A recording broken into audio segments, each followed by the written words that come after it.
Selon la NASA, une tempête solaire devrait toucher la Terre dans la nuit de lundi à mardi, vie de tempête solaire sur la planète Terre. Un orage magnétique va déferler sur la Terre la nuit prochaine, selon les prévisions de la NASA, dont la physicienne en météorologie spatiale Dr Tamita Skov se fait l'écho sur le réseau social Twitter. Le long filament semblable à un serpent a fait la roue du Soleil dans un balai époustouflant. L'orientation magnétique de cette tempête solaire dirigée vers la Terre sera difficile à prévoir, écrit la spécialiste, dans son dernier bulletin, voire tweet ci-dessous.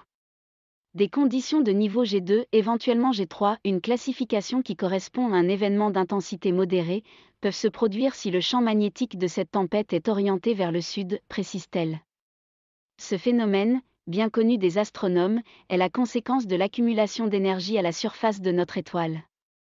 Les éruptions solaires, ou éjections de masse coronale en jargon d'astrophysiciens, projettent du plasma solaire à très grande vitesse dans l'espace, qui peut ensuite frapper la haute atmosphère de la Terre et interagir avec son champ magnétique.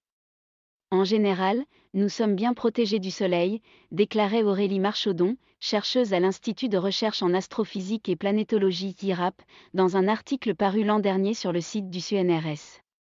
Notre atmosphère bloque une grande partie des rayons UV et X et notre magnétosphère dévie le vent solaire, flux de plasma. Mais quand les éruptions solaires sont suffisamment fortes et orientées vers la Terre, elles peuvent créer des perturbations sur notre planète. Concernant l'orage magnétique de la nuit prochaine, des impacts sont possibles sur les réseaux de télécommunications, dont les signaux radio et GPS, ainsi que sur les réseaux électriques de haute altitude. Par ailleurs, l'orbite de certains satellites pourrait devoir être corrigée depuis le contrôle au sol. Généralement, les effets durent de quelques minutes à plusieurs heures et les zones les plus touchées sont les régions polaires et équatoriales. Son effet principal devrait être de générer de fantastiques aurores boréales. Toutefois, l'astre solaire étant entré dans un nouveau cycle d'activité, qui devrait culminer en 2025, des événements plus importants sont à prévoir dans les années à venir, avec cette fois des conséquences beaucoup plus significatives.